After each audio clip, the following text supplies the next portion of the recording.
Welcome everyone to another episode of Retro Encounter. This is episode 7.2 where we talk about the middle portion of Deus Ex Human Revolution. As always, I'm your host, Josh Curry. With me is Mike Sollosi. Hey, I'm Mike Sollosi, Monsoon on the forums, and I was sick for the past couple days, so if I seem lethargic, then that's my excuse. Caitlin Argyros. Link is arrow on the boards. Good job, Josh. Thanks. Yeah. And Brett Wooley. X2's on the boards, and I haunt your dreams. That's not terrifying at all. Okay, the rest of us sounded normal. You sound kind of creepy. Yeah, I'm not sure I'm okay with this Story anymore. of my life. Yeah, the image on your Skype avatar looks like you're trying to haunt our dreams, or stare into our souls. It's just staring into my soul. Right on. But we're not here to talk about souls or creepiness. Or maybe we are, I don't know. But let's get back to Deus Ex Human Revolution. How's everybody feeling about it? Don't all talk at I'm once. still having a great time. There wasn't a 1v1 boss fight in Hengsha, which I approve of wholeheartedly, because I still am having nightmares, not of Brett's avatar, but of that stupid fight against Barrett. Yeah, I didn't get as far as I should have this episode. I'm right at the beginning of Montreal, and all this stuff in Hengsha, but I know we're supposed to go further. Oh. See, we don't get to hear your reaction to the boss No, it's fight fine. It's at the fine. end You of can spoil Montreal. stuff. I don't mind. I know there's gonna be more. Yeah, that was really. Gonna be more boss fights soon. I think that's all of us wanted to hear was how you did with the boss fight. Oh, I'm so sorry. I think we just call the podcast here. We'll come back in a day, 2 days. How long do you need to get through this? Okay. If there's a boss fight at the end of Montreal, I don't know how long the rest of Montreal is, but it might take me 24 hours to finish it, and then 24 hours to emotionally recover from it. So Yeah, just give me a solid 48. Episode 7 2.5. I'm not sure if you saw this, Mike, but on the Retro Encounter podcast thread that is on rpgfan.com, Anubis posted that a huge tip for anyone afraid of the bosses is to get the Typhoon enhancement. Did you? Right, I did that. From the Hengsha quest. Is it Hengsha or Hengsha?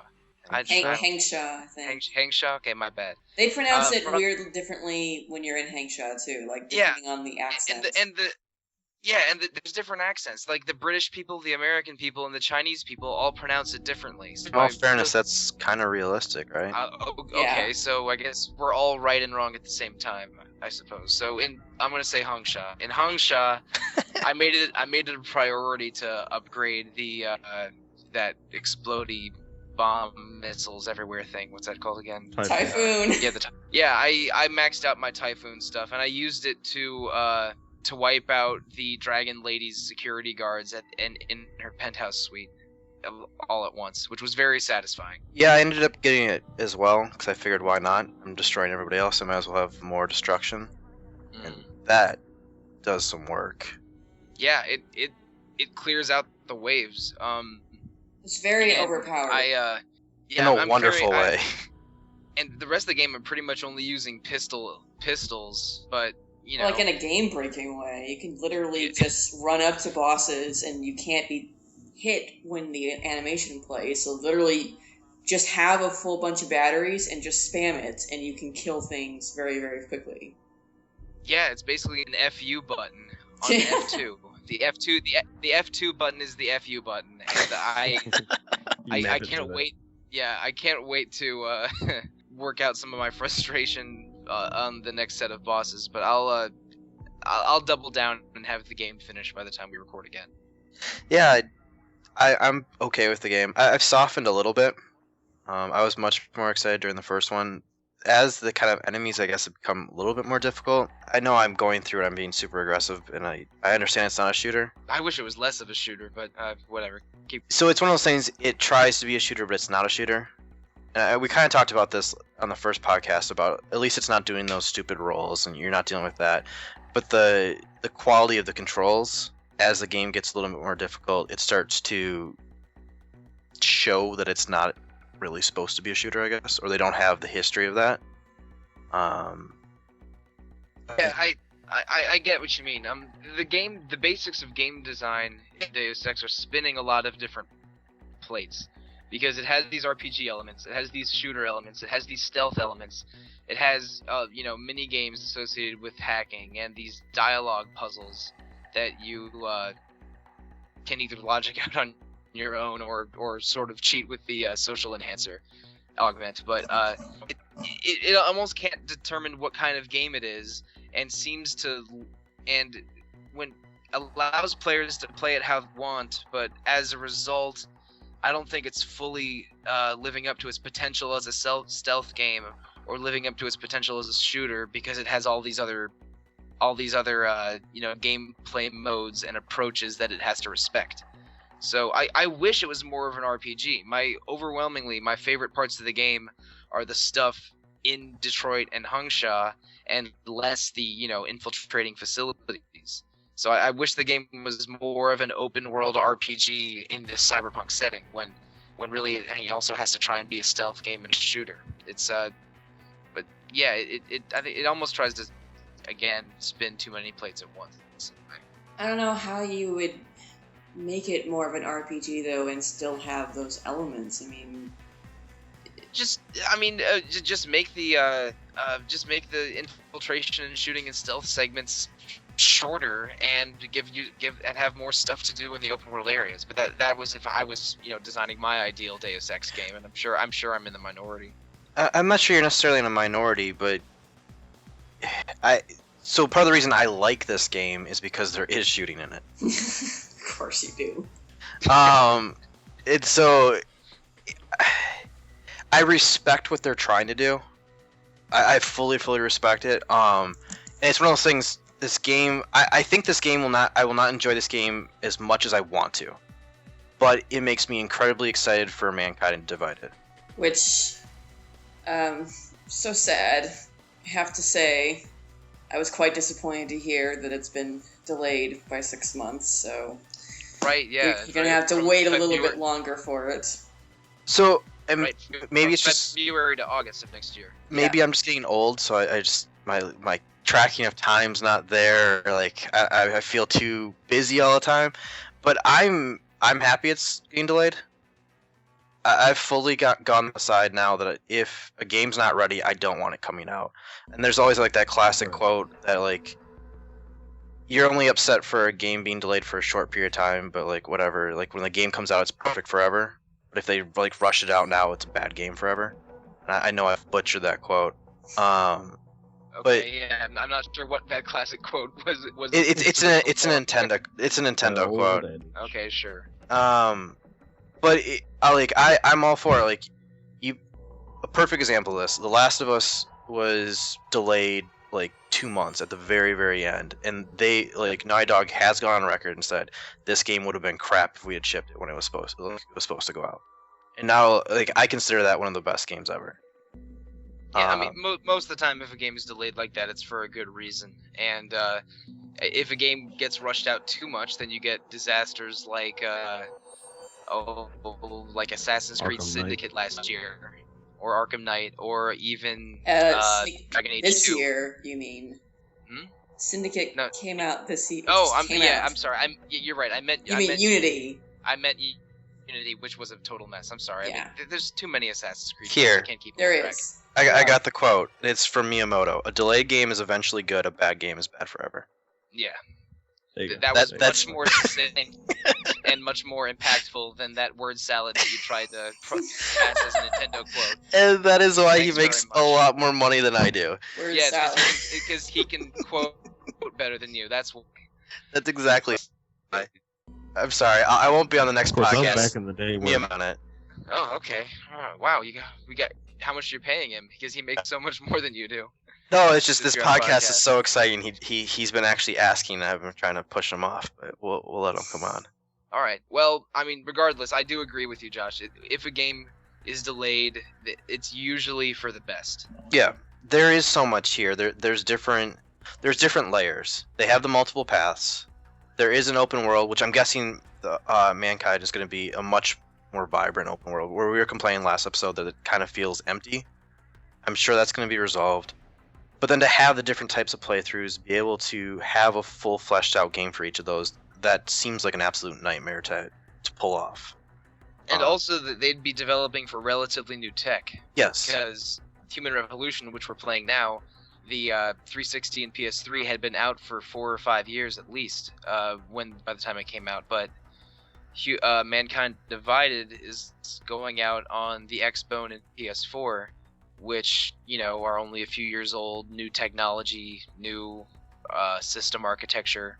I'm sure there's many more technical issues. Yeah, absolutely. Yes, I don't know. PS3 was supposed to be notoriously hard to program for. Sure, but I mean, I thought still, PS4 was supposed to be easier. It's still. I mean, the PS3 was out for 5 years when Human Revolution. No, yeah, I see what you're saying. I get it. The bigger thing is though you have so much more that you can do with it, so it becomes much more complex. And then when you're putting it at a higher fidelity for the graphics, it takes more art and effort on that regard as well. Right, and when you make a real open world, you actually have to try to play test all that. I don't mean to suggest that I want them to rush it. I agree with you. I think let them finish the game, let them do it the right way.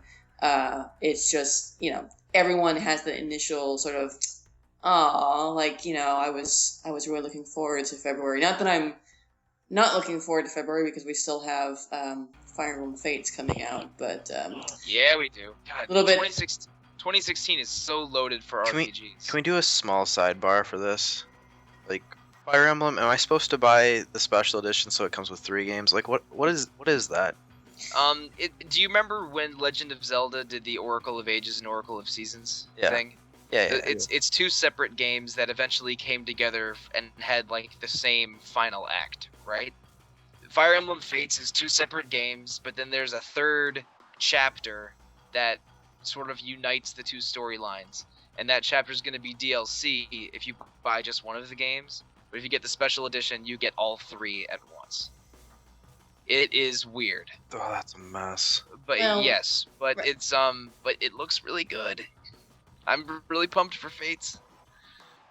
You don't have to buy the special edition to get all 3. You can still get all 3 without it, but you can get the 3rd chapter, the 3rd playthrough. That's supposed to be a separate entire game or route. But you can get it like 3 weeks earlier if you buy a special edition, and price wise you might as well. If you want to get all 3, you might as well buy the special edition if you can, because you get goodies for essentially what we're assuming is going to be the same price, because I can't imagine that they're going to price Revelations less than they're pricing whichever route you don't buy when you buy the cartridge. The special edition is I think it's $80. Yeah. Which basically costs as much as buying the first 2 chapters separately. And then so buying as long as the Revelations, if the DLC chapter costs more than $0, then you are saving money and getting the special edition. Fair enough. No, it's the same. If the base game costs $40 and it costs $20 to buy the other route that you don't get, assuming that Revelations also costs $20. I was thinking of buying them 2 separately. Yeah, sure. Yeah. So, Brett, I know you've been playing very stealthily. Yeah, let's get back to Deus Ex, shall we? Back to the game that we were actually supposed to be talking about. What are your thoughts on what Mike was saying about it not being... you can correct me if I misquote you on this, Mike. You're kind of saying that the stealth is lacking. Yeah, okay, basic, sure. As a player that's playing the entire game in stealth mode, what are your kind of thoughts on that? I'm satisfied with the stealth, especially when I'm still operating in such a fashion to where I have to exert a very particular amount of caution when I haven't used a lot of the augmentations that help me with being more stealth. Of course, at the beginning, I didn't get cloak. I've just been making sure to stay out of line of sight. And then you have to take in consideration if you crouch and walk as opposed to run, there's a lot of little barriers that you have, and I've appreciated them. And it made me appreciate getting those augmentations where when you're able to move and walk with it without triggering any sound, or when you can use cloaking to reposition yourself a certain way. I honestly haven't had any problems. But my thing is, when I play games, any of the minor gripes that I have, I kind of sweep them to the side. I'm more of an optimist whenever it comes to going through and playing something. If there are a lot of elements that I enjoy, if there are some games that have very like scathing or very visible gameplay non-functionalities, I guess I could say, that then they kind of get me to some games I'll completely quit and I'll never pick up again because I'm completely turned off to them. But that's not the case with Deus Ex so far. I've been satisfied with the challenges of trying to stay out of sight and try to land ghosts on those missions. Yeah, that just sounds terrible to me. Well, that's why it's good that there are different options, because you want to play it like a shooter and you can. Brett and I want to play it more like a stealth game and we can. And there are unfortunately you can't like conversation tree your way through like the FEMA facility or Tai Young Medical. That's the game. That's what Mike would want, right? I want to be able to talk my way through the Tai Young Medical facility. Yeah. Sadly, and you just can't. Nothing but talking and hacking for the whole game. Not all of it, anyway. But maybe there aren't as many opportunities in Deus Ex to talk your way out of stuff. Like, it's not quite on the same level of like a game like the Mass Effect series, where there were a lot of areas where you could charm your way out of something, and if you didn't, you'd have to fight, and it would be like a standard encounter, and you could talk your way out of a lot of stuff. So maybe they didn't quite go as far as maybe you would have liked in that respect, and I can understand that. Maybe they could have found some more avenues to let you talk your way out. I mean, it could have been cool if you could have talked your way out of some of the boss fights, for instance. Right, and that's, I think, the best example of that ever is Witcher 2. Played basically the entire end game boss by having a little conversation. Right, oh man, I shouldn't talk about The Witcher on this podcast. I really have issues with Witcher 1 and 2 and haven't played 3.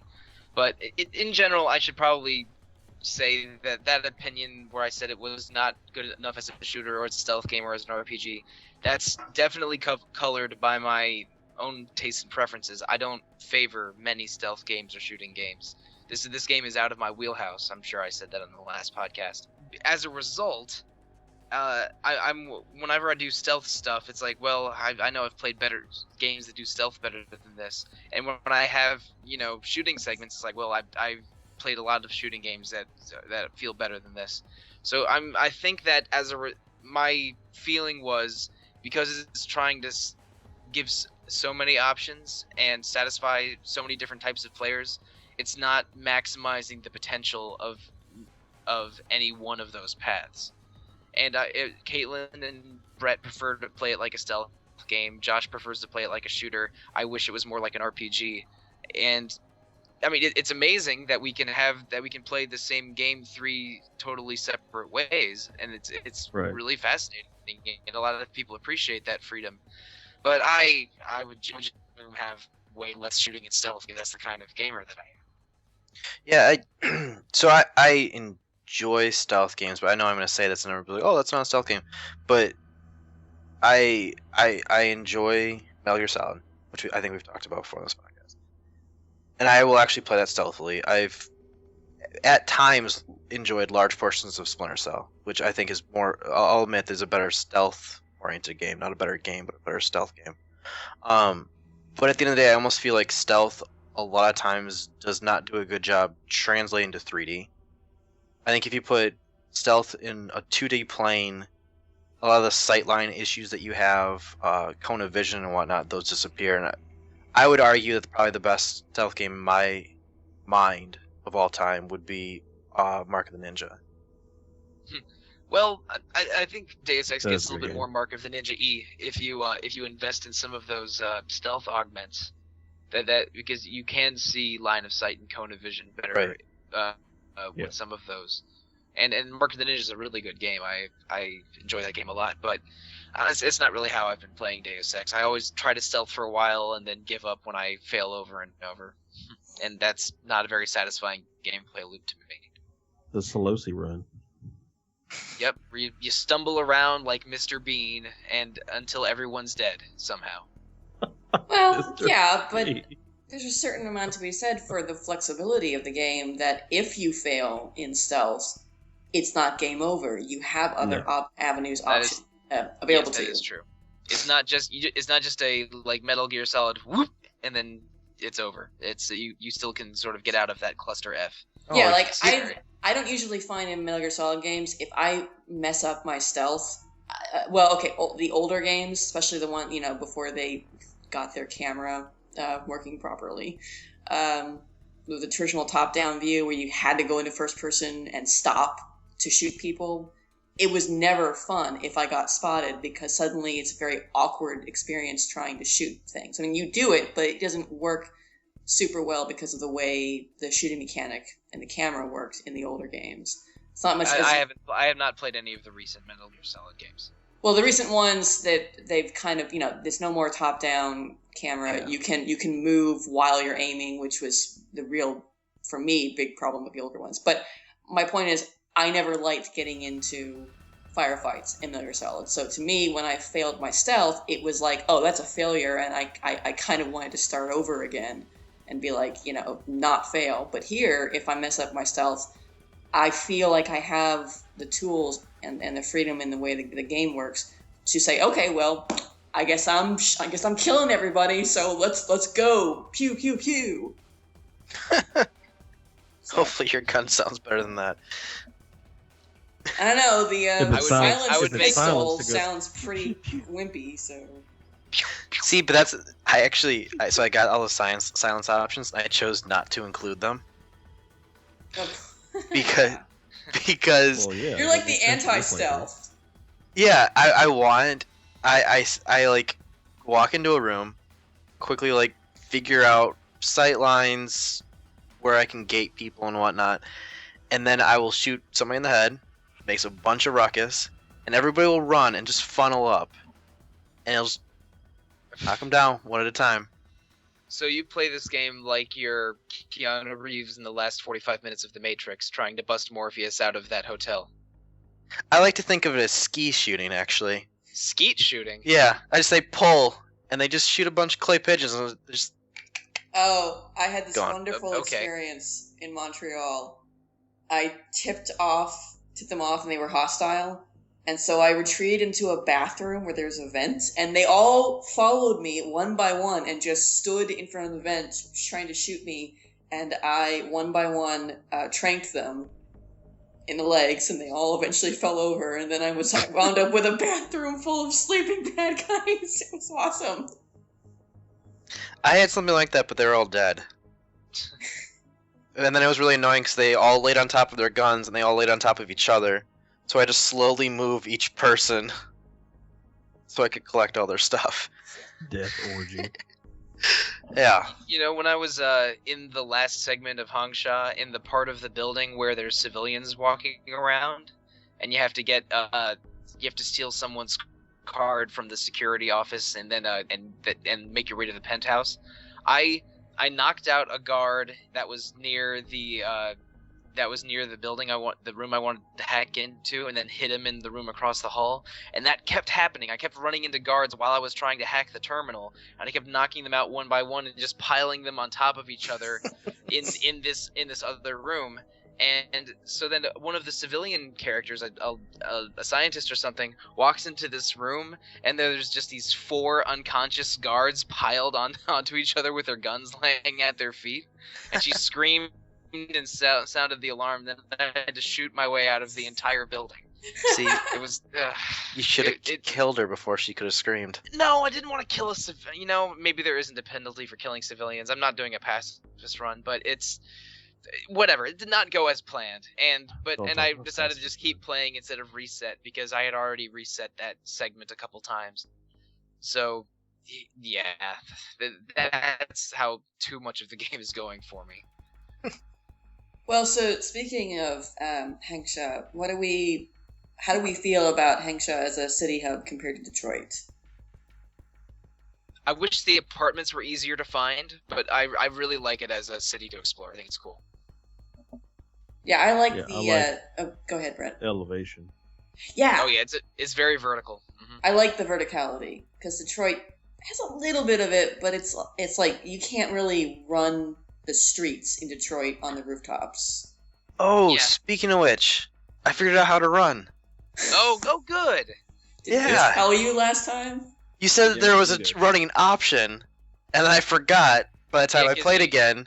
Oh, and, right. and then I started getting really mad about my slow stroll that I do everywhere. And so I started pushing all these buttons, and I threw like 5 grenades, and I shot some random person, and then eventually I ran.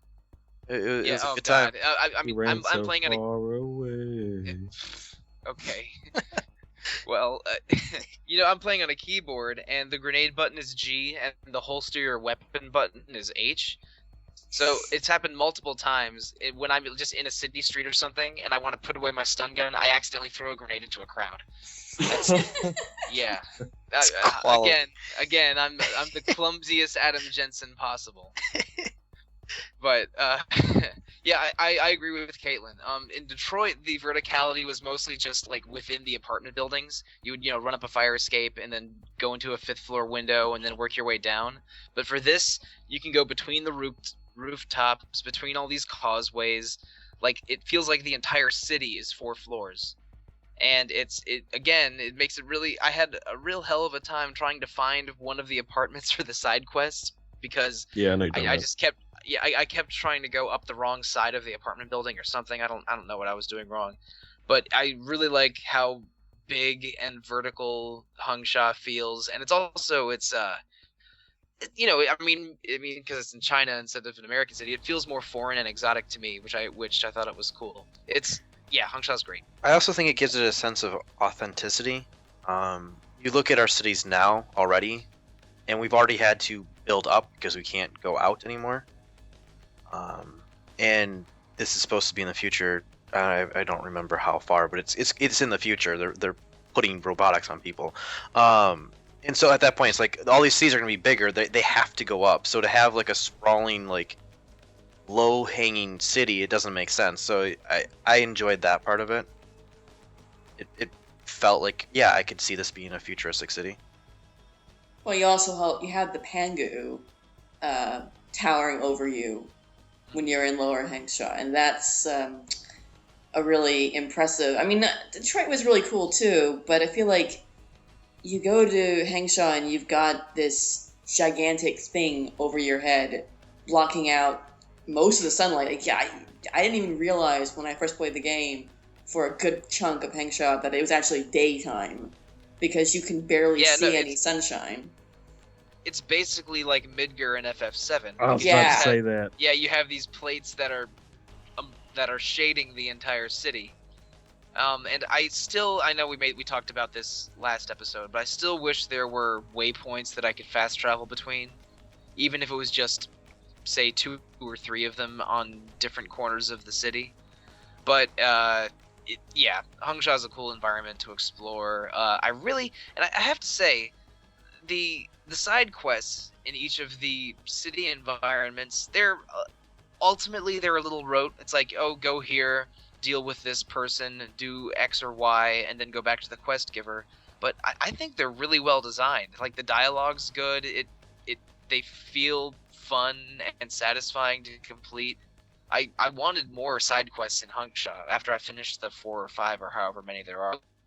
I was about to say, Mike, you wanted to be more of an RPG. I do, What, yeah. What more than fetch quests?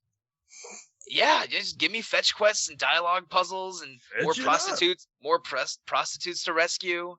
What do you originally ended that sentence with? Just more prostitutes. More prostitutes.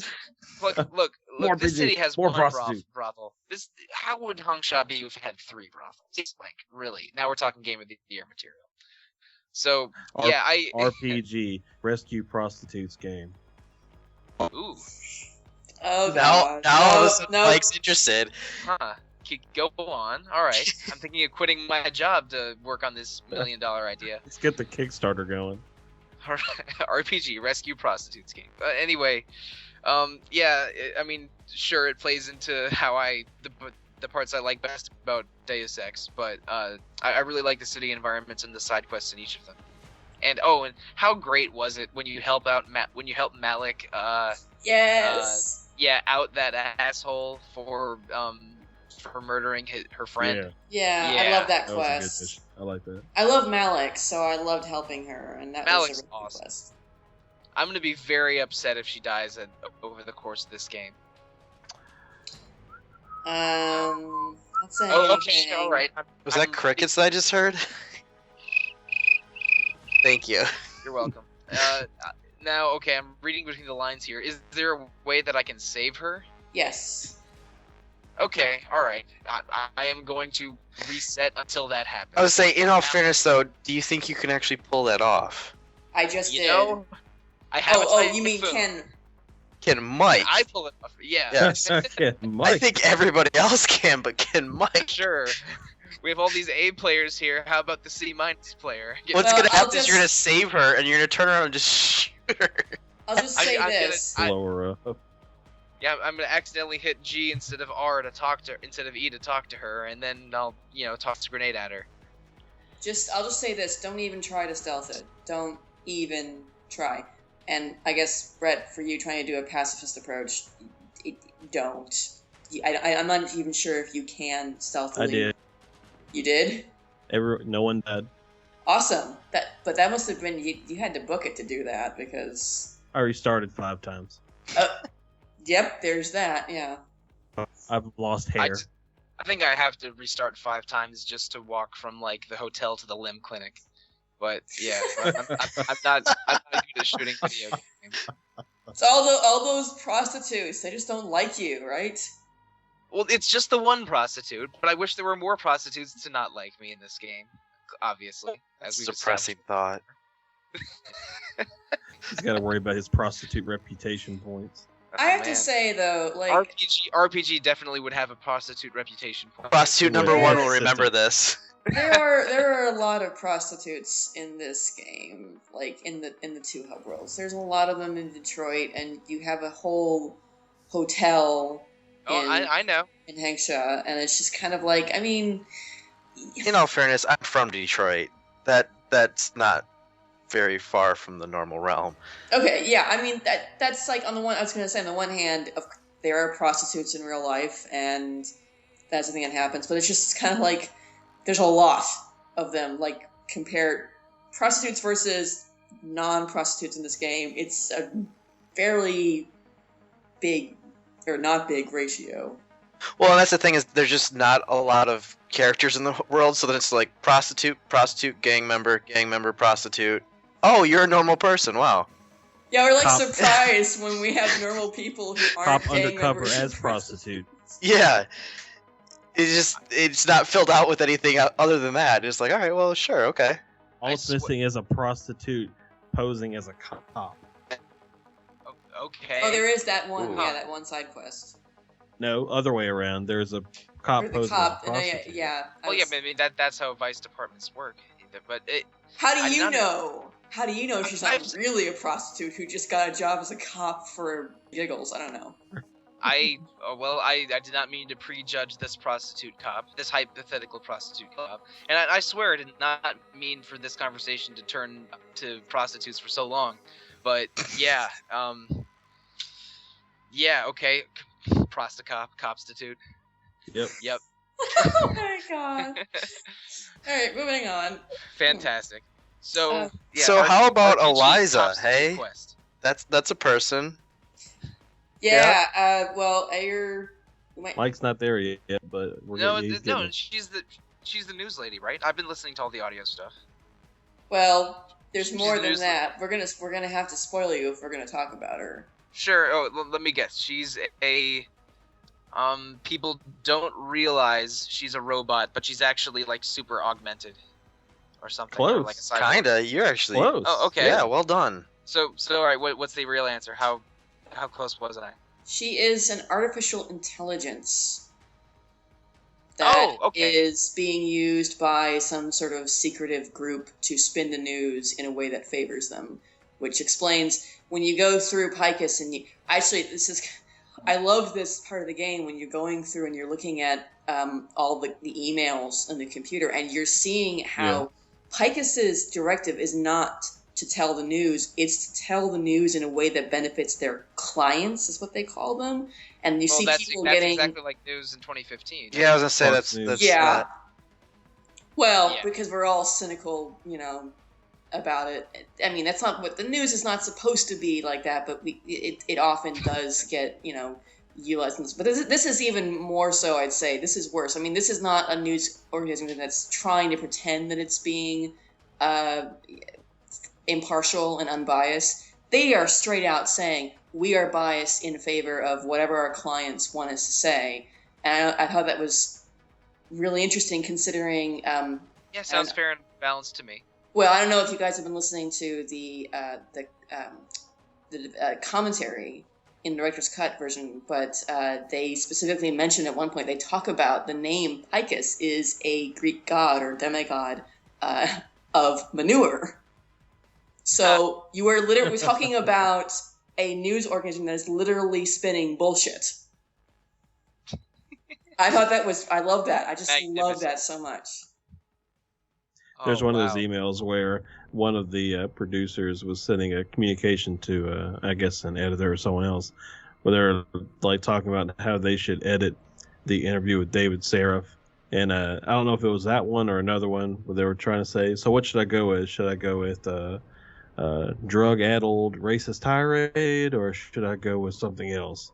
Yeah, I mean, when you're totally without scruples, you can twist numbers and words to any connotation you want. I've actually been assigned textbooks with that thesis statement, basically. But yeah, that sounds really interesting to me. I really like just reading emails and memos and stuff in general when I'm making my way through a facility in this game. So hearing this ultra cynical take on news organizations sounds just delightful. I can't wait. I'm right at the beginning of the Montreal Picus segment, which I know I said earlier, but so I'll probably do that tomorrow. Well, it's also interesting too because, you may have already realized this, but you pretty much all of the news that you are exposed to in the game is from Picus. Like, yeah, Eliza's reports, and the newspaper is also Picus. And obviously, I mean, I'm not sure that we're meant to say that Picus is the only news organization, but it certainly seems like within the game itself. One. Yeah. It's not just the characters that are relying on it, but you, the player, are totally reliant on Picus, and to then learn that Picus is not, impartial, that they have an agenda they're pushing the agenda of some other group, makes you kind of question everything that you've been seeing, or reading, or hearing in the game, from the news, which was, again, cynical, kind of a nice commentary on real-world news organizations and how much should we actually trust what they're reporting and whatnot. So. It kind of makes sense, though, if you look at some of the stuff that Seraph has said. he basically implies that he will make a call and fix this. And so I kind of took that as he was there's a way for wealthy people like that to be able to make the news what they want it to be. And so that actually didn't come across as that surprising for me when that was kind of announced. Well, remember what Eliza says at the end of Montreal. Everybody lies. She's not kidding. Right. Yeah. Yep. Yeah. So I'm not sure if Mike's got into this either. Let's talk about the other big part. What about Faraday? I have not gotten to this part. What? Faraday. Faridah. Faraday. Faraday. What? Farida. Isn't that Malik's first name? Yes. Yeah. Yeah, Farida.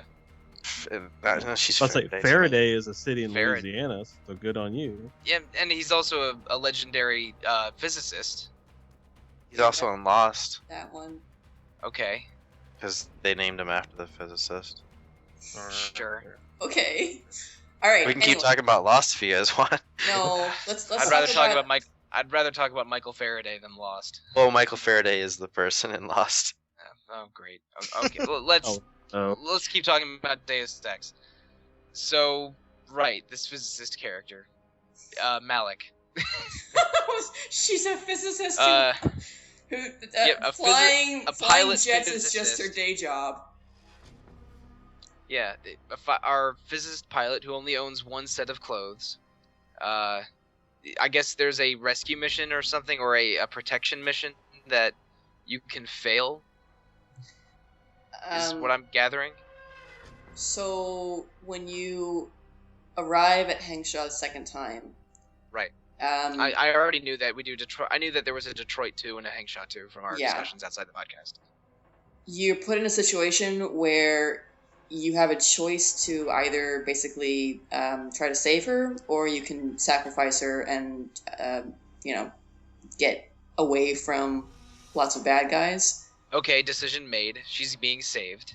Like I'm going to want to save the best character. Well, even if you want to save her, it doesn't mean that you actually will. It's actually pretty challenging, especially if you haven't been playing it as a shooter, because okay, if you're not Brett and you can't stealth your way through it fast enough to save her, you kind of have to shoot people. And I've never been able to do it in my first try. I always have to reload once or twice, because you have to figure out where everyone is first of all, so you know where to go to take them out, and then you have to do it fast enough, because if you don't, if she takes too much damage, she's dead. So so I probably won't be able to use Typhoon for this segment because it would affect her too, right? No, you can. Oh yeah, you would be able to.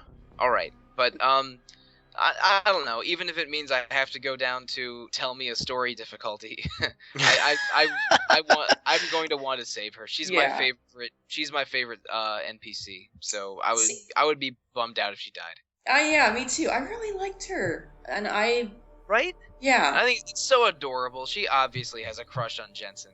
Absolutely. Totally does. Come on. To the point that I actually thought that there was a romance option in the game. Yeah, I don't even think I'm speculating. It's right there. A missed opportunity as far as I'm concerned. Is she gonna be in Human Revolution? Or I'm sorry, in second one? I can guarantee you that she's in Human Revolution. Okay. Oh, that's awesome. I'm so happy to hear that. Okay. From first-hand experience. Okay. Right. I got an late build of the game. Do you think she'll be in the second game if you have her survive this playthrough? Because I'm assuming you can transfer data somehow. I want to say, I think I remember reading that she isn't going to be in it because it's dependent on what you do in this game. Well, I'm canceling my pre-order. I mean, I hope that she still shows up. I just wouldn't expect her to be in any sort of major role in the game, because they would have to account for players who either intentionally let her die or couldn't save her in time. And it wouldn't work to have a major character be or she's not actually dead. They make her into a U, and then you guys are the same. But they can't. They can't do that. If she dies, you see her body later on. She's totally dead. Okay. Alright. So it was worth a try. There's no Lazarus pits in the Deus Ex universe? I think if brain death occurs, no amount of augmentations can save you. I'm not sure if they ever say that, but I would assume that's the point at which it's a no-go. I always find that interesting when you move into a sequel with a game that has lots of options, because obviously there was a canon ending that the developers most likely wanted, and they for example, if Malix, I'm not going to use her first name now, if they wanted her to be alive and that's the actual canon ending, they're kind of locked. Either they can't include her at all, or they're going to go through and be like, we're going to include her and make her main character, but we're going to piss off half our audience that chose not to have her alive. And there's a pretty good precedent for that in the Infamous trilogy of games. They left it ambiguous enough so that both good and evil playthroughs could carry from the first to the second game. Right. But because Infamous 2 had wildly different world states for the good ending and evil ending, they basically had to pick one for what would be the canon for going into Infamous 3, or Infamous Second Son. and they ended up picking the good ending because they examined trophy data Yeah. and found out that something like 98% of players that finished did the good ending, and only like 40% of players got the bad ending, because obviously some people did both and via trophy and achievement data. Right. So I don't know. I guess they're going the option of keeping it ambiguous enough so that major changes, but that happen by the end of Human Revolution won't affect Mankind Divided. But there is a precedent for the developers just picking a certain way instead of transferring data. Yeah. I forget what they've said about that, because there are choices at the end of this game, and right. I don't think I'm spoiling things. It's the choice is probably, do you side with more humans or side with the pro augment side, is what I'm assuming. It's a fairly it's a little more complicated than that, at least. It's just like, it's kind of silly, and we'll talk about it more, I think, when you actually get to it. I mean, definitely. It's nice to have, but what is this thing with developers not being able to create like end game outcomes that actually, are dependent on what you do throughout the entire game, as opposed to the last section or the last dungeon or whatever. Anyway. That's probably a conversation for our next episode, when we actually have beaten the game and can talk about. But I forget. I'm not sure how they've stated they're going to deal with that going into Mankind Divided. They may very well have to pick one of the. They obviously, Jensen's alive, so they have to. Yeah. So, from the Deus Ex wiki, due to her optional status post Human Revolution, Malik may not appear in Mankind Divide, or might be mentioned in passing only. Oh, okay. Passing only, damn it. So, alright, obviously, Deus Ex 3 has to be Malik Revolution. That's just all about her. And she has Return of the Malik? Yeah, she has to... It's an awesome character. I would not object to playing a game as rescue Prince Jensen. So, I'm just going to go on a limb and guess that the three of us that played it rescued her? I did. Brett? Did. Yeah.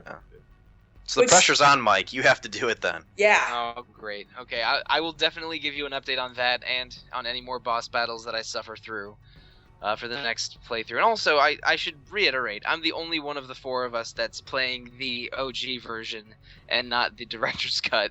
So, yeah, I am really struggling. You're gonna love the Fedorova boss, or not love. You're gonna hate this. Because it sucks. I can't just typhoon my way through it? Actually, no, you can. The question is, alright. Sounds you dope. have to make sure that she's there when you do it, so... Right. Oh no, can she teleport or fly or something? I'm so excited for all the rage that's gonna come through. I can't wait. I'm dreading this so hard right now. That was like the main reason I was excited for the podcast. I just wanted Mike to basically just get out and be like, F this whole game. Well, there's still a chance that happens in episode 3. But I'm sorry. First I procrastinated, and then I got really sick the past week, so I didn't get to play as much of Deus Ex as I wanted to. So, all right, I will give you the full the suffering of Sollosi update.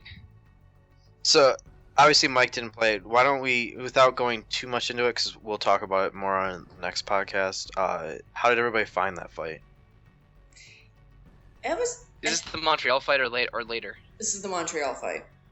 Okay. That was another interesting to look at that fight versus the original, because again they added a whole other space for you to go up and do stuff with, and in fact if you didn't want to directly confront her using your weapons, you pretty much had to go up there and do things.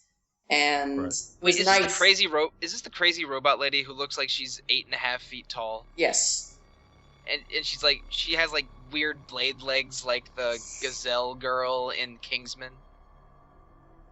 I think. Maybe I'm imagining those. But yeah, like the crazy Russian lady that's like 9 feet tall. She is Russian. Okay. And she has an augmented height of 6'7". Oh, all right. 9 feet. Got it. 6'7's 9 feet. Also super interesting. She never speaks in the game, but she has a voice actor that is credited for portraying her. Yeah. It's implied that she is a mute. Yes, it's very interesting. She just makes in-battle noises, that's it.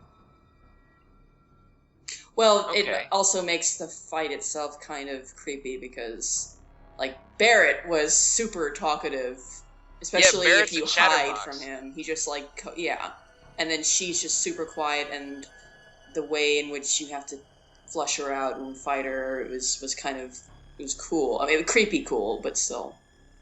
So Because she's the guards, literally- when you proceed through, the guards will mention her. Like if you're, of course, in stealth, you'll overhear conversations where they're talking about, I hope he doesn't see her. You know, she might be out for blood, and saying a bunch of other things like that. Another Oh, super interesting boy. trivia fact. Originally, you're supposed to fight Fedorova when you return to Detroit.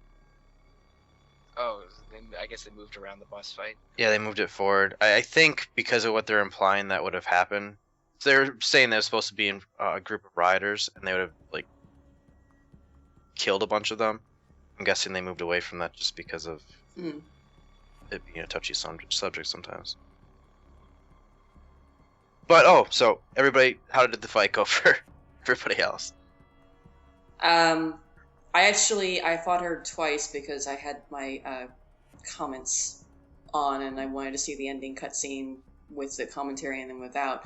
So the first time I used poison gas to kill her, and the second time, and this was interesting because, like, with the Barrett fight, you can do hacking, and you're by and large, I didn't feel super stressed because I either was hidden where he couldn't see me, or he was on the opposite end of the map and wasn't trying to, rush up to me. So I didn't feel a lot of pressure hacking.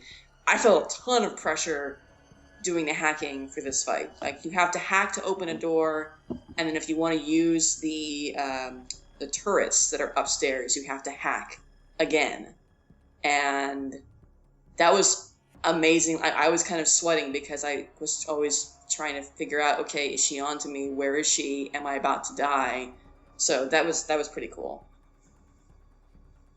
One, I guess, small complaint is kind of the secret to winning it is you have to stun her again. Which I'm kind of disappointed that they used the same mechanic for both boss battles thus far. What do you mean when you say you have to stun her? Like, you can do the whole, like, you shoot that thing and it shoots out lightning and stuns her. Oh, Stun right. gun. Yeah. It's just more so, obviously it's a very slightly technically mechanic, but at the end of the day, you're supposed to stun her and then shoot her, which is the exact same thing we did for Barrett's fight. See, again, that was not my experience because I didn't take either of them head on. Right.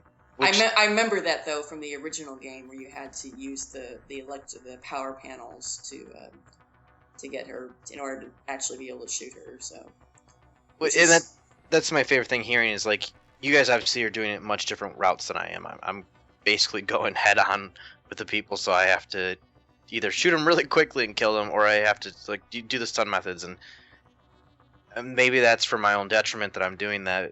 But it's nice to hear that there's other ways. It sounds like better ways, more interesting ways. Brett, how did you handle her? Well, with the boss fights, of course, when I thought I was doing pacifist, well, I'll talk about that later.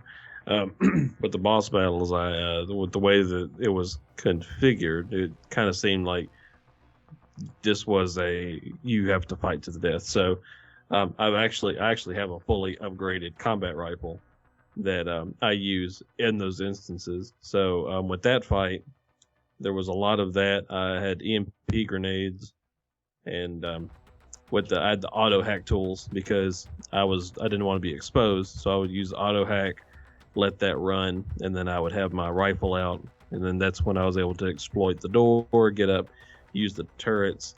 The first time that I was doing the gas, I'm like, does the gas do the bottom room? Yeah. And I was low on health, and then I either did one of the gases or, like, she shot something. Something happened. The gas went off and killed me. So I was like, okay, that's not gonna work. So the second time around, I did the turrets. I had my combat rifle, and I saw where she was coming up the side, and then we cooperatively wasted her. And none of these options will be available to me since I'm playing the regular version. Yeah. You're You're gonna gonna have to fight her like I did. suffer through with the original. Yeah. Fight her just by, firing all my guns at her while not dashing and just strutting around. I didn't find it terrible if it makes you feel better. You should be able to find EMP grenades or EMP mines in some of the containers that surround the perimeter. Yeah, that might help. But I mean, I have difficulty just pressing simple buttons for grenades, so we'll see how this goes. Just holster your gun, that way you can throw your EMP grenade. Right. Okay. I'll just holster my gun over and over while equipping EMP grenades. Yes, exactly. Yeah. All right. I can figure that out. Perfect. And the Typhoon strategy does. Yeah, you've got your Typhoon. As long as you know that she's next to you, you can and it will take care of her in pretty short order. So the F2 button is the FU button. Definitely the title of the episode. I think Shigeru Miyamoto said that as well. Yep. That's classic Shiggy. Do you want me to give you the long version of the quote? Or are we gonna stick with the short? No, it's all right. No, give us the untranslated version from Japanese. Actually, that's what the viewership wants. I could say it, but it come across as super racist, so I'm not going to. No, it's all right. Just Faridah is pronounced Faraday. Yeah, Faraday. It sounds right to me. Farida. So I'm sticking with. I am super excited to hear what you think of that, Mike. So Yeah. you have to keep us posted. But like Brett kind of implied about it. Why don't you go and explain your whole issue? I guess is the best word to explain it with pacifism. Right. Dear Yeah. I did read your message about this on our page. It still hurts. It still stings. It's hard to talk about. So I didn't realize that as I was painstakingly going through my pacifist run, as in reloading saves as I explored very particular avenues of trying to proceed, I didn't realize that if you kill the soldiers in the very beginning on the raid in the Seraph Labs, that voids your pacifist run. I was under the impression, hey, this is a tutorial, and you don't get an option of doing lethal or non-lethal until you do the first mission, as you're like actually engaging fully in the game with your options and everything else. I figured that's the time. This is when it starts, but apparently no. Pacifist means you don't kill anyone at the beginning either. So while I was terribly disappointed, I also had this weight lifted off of me where I was like, oh wait, so I guess I can go ahead and kill people now because it doesn't matter. And while I still am mostly doing non-lethal only because that's just what I've already adapted to, and you net more XP from it. There have been plenty of instances where I was like, nah, screw this. We'll go ahead and we'll go lethal for some of these other instances. Good. Come to the dark side. Murder everyone. I'm in the gray zone right now. It's so much more fun on the dark side. Okay, Dark Search Josh. your feelings, Brett. Search your feelings, Brett. You know it to be true. Give in to the genocide. In the head, you can shoot them. Oh gosh. Yeah, I don't know how I feel about that. I mean, it makes sense because it wouldn't be a pacifist run if you killed anyone, really. Although, of course, with the original version of the game, you don't have a choice. You have to kill the bosses. Well, okay, I'll roll that back. You're still technically killing the bosses even in this version, even if you're not shooting them. So I don't know where that logic goes. But it seems like it would be really hard to do that at the beginning because you don't have any augmentations. You can't cloak and just run around them. And you also, I don't think, can just combo them like you can once you're through that section. Like, I snuck up behind people thinking, oh, I'm just going to be able to hit circle and knock them out. And I never got the prompt and actually got spotted and shot at because I was trying to combo them. You can't knock out when you you're can't not use all. the stealth. Oh, I didn't know that. Yeah, so it's like you literally probably have to just run through or stealth through and not be seen, and you can't knock anyone out. And it just seems kind of like, well, okay. It also kind of defeats the purpose because these are people who are attacking your laboratory, and you're just going to try and run through them and not take them out because that really makes you a good security chief. Right, as I say, your whole job is to stop this attack. Yeah. But no, yeah, Brett, I feel your pain on that because it certainly seems like they're trying to tell you to shoot people. In fact, they give you tutorials about how to shoot people, and then you find out later, oh, crap! Now my entire run is I can't get that achievement. So let me give you a good example of this. Part of the reason why I had to keep restarting the beginning of the mission where you had to help Farida is because I did get through, whenever I realized that, oh wait, you can do this. Like whenever I got through the second time around, I survived, but I didn't realize that whenever I disabled the mech, he self-destructed and he killed two of the people next to him. So I had to stun the mech. I had to trank or knock out the soldiers, pick up their bodies, throw them, so that way, whenever I did disable the mech, it exploded and nobody blew up with it. That's BS. Yeah, that's how hardcore I was with this. So whenever I found out that pacifist doesn't matter anymore because I killed those two guards, I was like, "Oh, you kidding me?" That's one of those where you almost just like you go up to your system, you press eject, and you just snap the disc in half.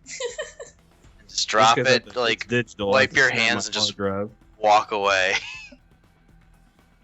It was bad. It was bad. But like I said, the pressure of that had lifted off of me after, because I was like, okay, well, now there are instances where if I feel like killing is just the better option, I'll go ahead and I can opt for that now without worrying about passives. Yeah, and we're giving Mike crap for all of his issues, but I think the way he's playing the game is the perfect way to do it. Right. If you're seeking enjoyment, I understand if like you've played it a bunch and you're seeking this out, do your crazy like full pacifist, but to fully enjoy the game, you toy with the systems, you try different things, kind of like test out the boundaries, but once kind of like things go wrong, you got to move on, so you just blow through them. I also like kind of the stories that come out of it that way. Like I don't know, like I always feel like whatever experience I'm having in a game when I have to restart it multiple times, it's kind of just destroyed. You're fully tearing down that fourth wall at that point. So good job, Mike. Thanks. So I'm gonna count that as a complaint, so I'm gonna move into my major complaint. I already talked about the aiming, but the inventory system pisses me off. I actually have that. You're playing inventory Tetris like it's Resident Evil or Diablo 2 right. or something. You can't sort it. Why in the name of everything is there no option to sort this? Especially when it auto sorts. If you have enough room, sometimes it'll auto sort or at least rotate the bag. If I pick up a large item like a sniper rifle, but that I have enough room for, but the geometry isn't perfect, it'll auto sort for me. Then why can't I just click a button in a menu to auto sort it? It's insane. Exactly. And I always thought encumbrance was my number one hatred when it came to inventory systems. I realized that the Tetris system is 100 times worse. Well, it doesn't make sense. Why do you need to sort in the inventory? Are you going in there a lot? Because you don't have to for almost everything. Sheer compulsion. Because I basically only use a pistol, but I carry around a sniper rifle, a combat rifle, Yes, a that's revolver, I and gave also up on an that. RPG, I think. that's I gave up on that, why and now I only carry 3 small weapons. And that's it. that's why you use the quick equip menu, which I don't know what it is on PC, but it's holding the triangle button on PS3. Oh no, that's fine. You're like I have that system actually works out really well. It's the issue that I go around and collect everything then. You can't. There is no way that you can. I don't think there's any way that you can have every weapon in your inventory. Especially, well, maybe if you didn't have any other equipment or ammo for those weapons, but even then, there's no way.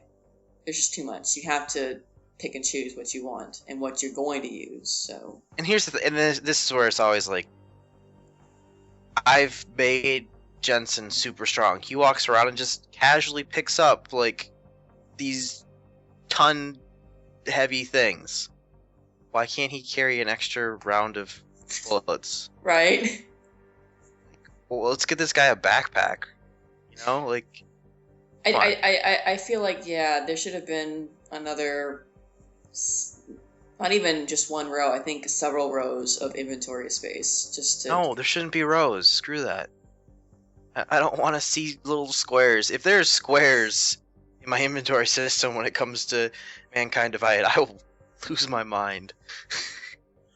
Well, the point is, like, to be realistic, if Jensen is actually carrying a rocket launcher, a combat rifle, a revolver, a machine pistol, a sniper rifle, then he should literally be holding all of these things. But no, instead he has, of course, which Mike, RPG, he has this mystic bag where all of his items are in another dimension, and he can just pull them out at random. Well, then it Hammer should be stuff. infinite. It should be infinite. Yeah. He should have the portal pocket AUG. 2 praxis points. Yeah, the good old Bugs Bunny drawing a giant anvil out from behind his tail or something.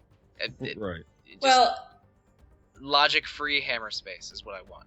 I think that if I were going to guess their motivation for it was probably, this is a game again where you have to make choices. You're choosing what you say in conversations. You're choosing what your playstyle is, what augmentations you're picking.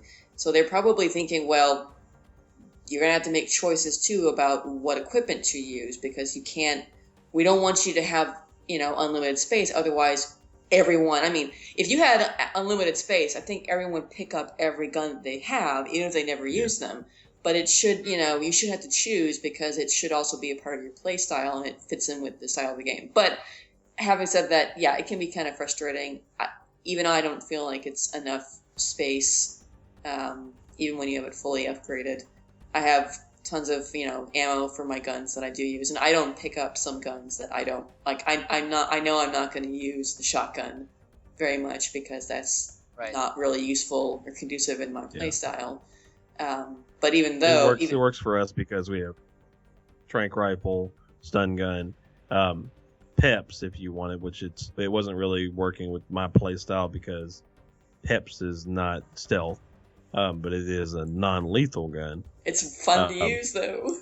It's fun though, yeah. I'm definitely going to use peps when I do a playthrough where I'm not worried about doing the stealth, aspect of it. And back to the inventory stuff. I think I mentioned in the first episode that I invested heavily in inventory space and hacking at the beginning, because it's totally a mental thing. I really don't like having things shut away from me in these games. Like if I see a treasure chest or a locked door, I want to be able to open that treasure chest or door. So I found it very frustrating that my inventory kept filling up, and I kept finding terminals that I couldn't hack yet. So I just kept investing in those augments to facilitate me being able to carry more things and hack through more things. And it kind of bit me in the ass a little bit with the Barrett boss fight, when I was totally unprepared to fight him. Even though I did eventually win after like 2 nights of nothing but that boss battle. But I appreciate. I don't mind there being a limit on inventory space and having to invest experience into increasing it. But it forces you to play a certain way that maybe you don't want to play. And it's not like I'm playing Torchlight and I can send all my items back home with my dog in the middle of a dungeon. Dog. That's what Deus Ex Mankind Divided needs. Robot dog. No. Game of the year. No, robot Game of- Velociraptor. Game of the decade What? ahead of Trails in the Sky. Malik, can you swing by and sell some of this stuff for me? They made It's Malik back into to a credits. Velociraptor. No, what? Oh, no. No. Like you open a window and you throw out your equipment, and she picks it up in the jet and then flies That's off. not... Or maybe the jet turns into a Velociraptor, and she jumps into the dungeon and takes your items and goes and sells them from the What? jet Velociraptor. I like What? this. Deus Ex What is Transformers this crossover. even? Confirmed. This sounds like a wonderful game. You can rescue prostitutes, have Malik pick them up, and send them back to the... Oh, okay. maybe Detroit I'm to taking it make too far. money. What? Oh god! So you can be I guess an augmented pimp in Mankind Divided. This sounds like a pretty good game. Okay. Sounds like a normal Wednesday. Maybe I should buy a PS4. Sorry, No. Caitlin. No. I'm so sorry. Deus Ex Pimpin' Revolution. No. Yeah. Now This that's is- an RPG. Please. This isn't.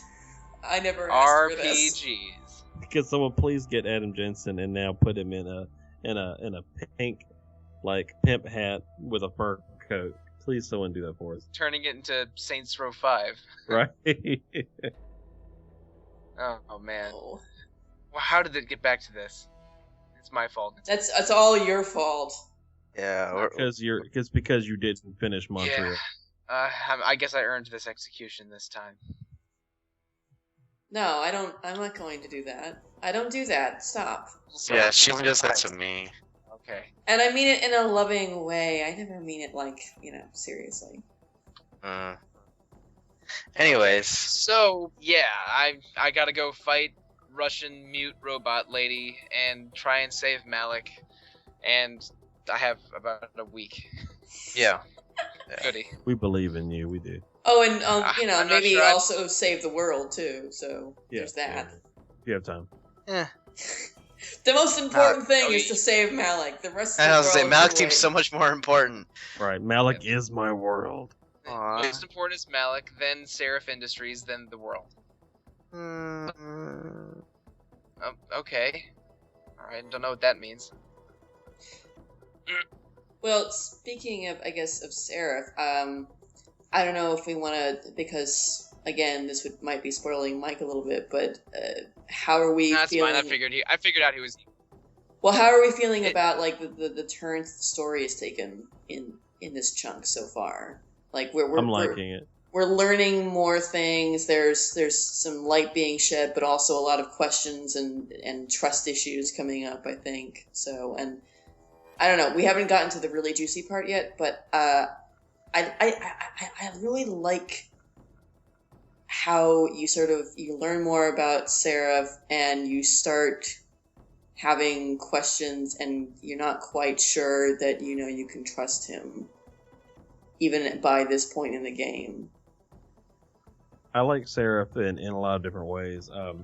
I like the douchey edge that there is to him. I like how he's almost like a bro in a sense because of how his conversations go.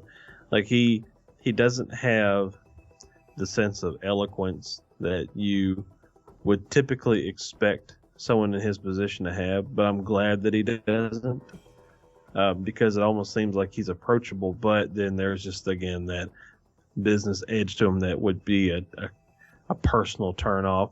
Like I like how there's a bit of a complication to his character, but I'm also liking how it's kind of it just seems to come back to Seraph. It's like something happens, well, Seraph kind of has either hand in it or he kind of knows about it, and Jensen keeps having to pressure him. So I'm interested in how what we're gonna see after this point. Like what's gonna finally be the nail in the coffin whenever it comes to Jensen and Seraph's relationship, because the way things are going, it's clear that it's not going to remain this way. Yeah, I think that's perfect explanation. Yeah, I love the cutscene. Mike, you haven't seen it yet, but it's a good cutscene.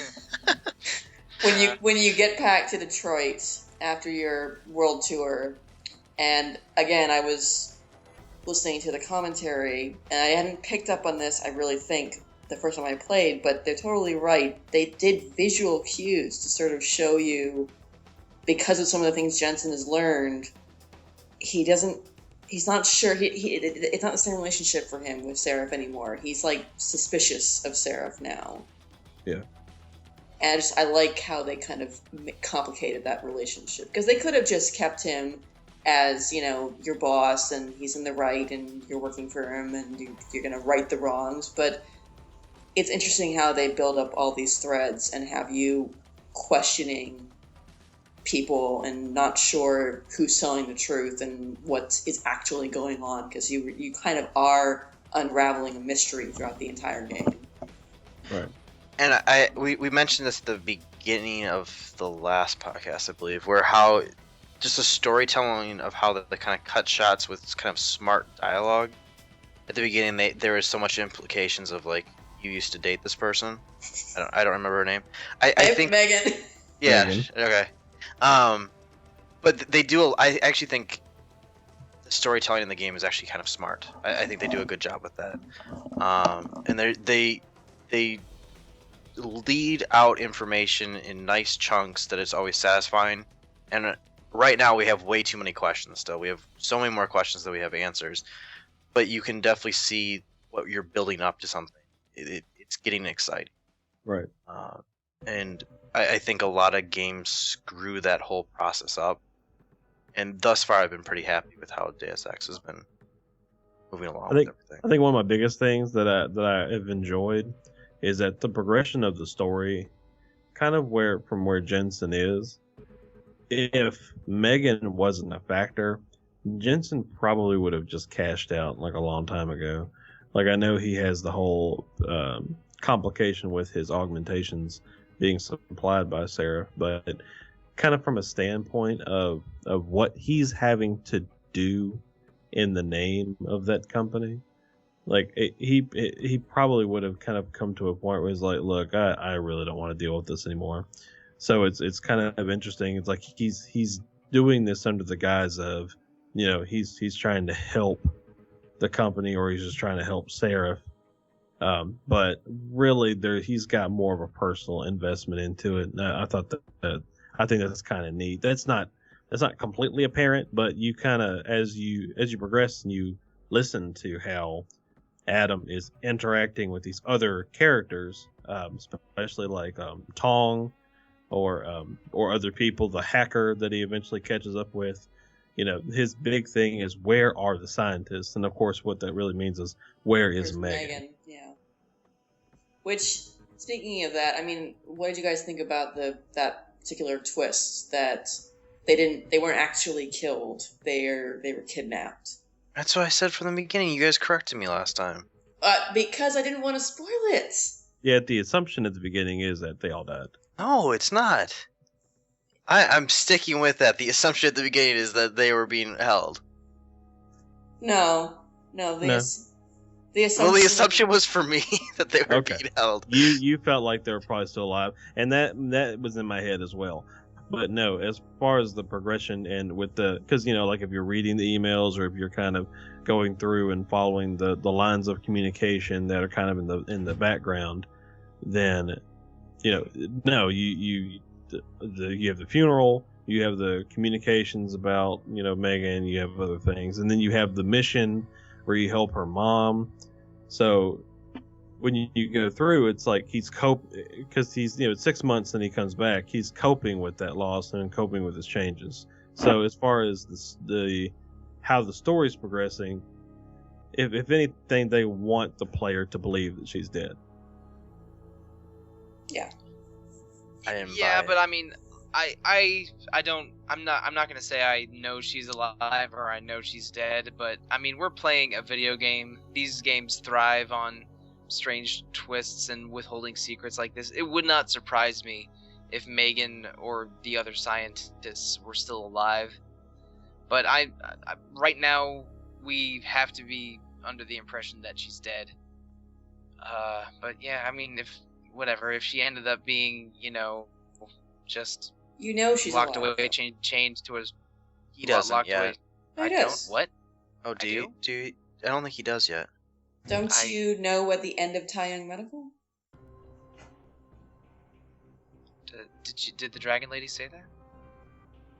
I don't remember. No, So I'll have to look this up again. Good job. yeah, Mike. yeah, because that's before. Yeah, because Montreal happens after your meeting with her, and actually, that's also a point. One of my favorite pieces of dialogue. I try to keep up with in my mind is when she goes into the panic room and David comes over the intercom. He's like, "Adam, what happened?" No, He's like, "What?" but it's in Tai Young Medical where you see the recording that Van Bruggen left that has Namir and Zhao Yunru talking about their GPL implants. And it's after that he's like, "Boss, they're alive. You know before you finish Tai Young Medical that they were not killed at the incident 6 months ago at Seraph Industries." I guess I didn't go through those personal secretaries and emails enough. No, it's a That's main part of the main objective. story. Oh, it is. That's why you go in there. Remember, Van Bruggen says, "Oh, I have this recording that I left, so I can blackmail Dragon Lady." I guess I did that segment several days ago, late at night, and then I was very sick for 3 Yeah. days. Wait. Okay, then I I basically feel remember- bad because I'm kind of like. I basically remember. I'll have to read something because I just remember that I was going on the plane to Montreal, and that was it. Yeah, Okay, maybe I'll just replay that segment. Like the whole point of you going to Montreal, well, because Zhao Yunru mentions Eliza, but also because he wants to see if Eliza knows where they are. So. Oh, okay. But Alright, my okay, bad. sorry. I'm sorry. I was like, I'm pretty certain that we all know that they're alive by now because if you're at Montreal, you should already know that. I hadn't really thought about it because I assumed that they weren't really part of the story throughout Hengsha. So just it's like talk to more prostitutes, go to Tai Young Medical, whatever. Back to RPG. Yep. But I like how he was saying because David comes over the intercom, even though I'm completely in the wrong part of the plot apparently. But he was like, "Boss, she locked herself up in a panic room." And David's like, "Well, yeah, Adam, I've got one too." I don't know why, but I thought that was hilarious. I don't know. David's Are like, we "Well, yeah, near of the course end of- she's got a panic room." It's like you expect Sarah to say, "Well, tough. Find a way to break into it.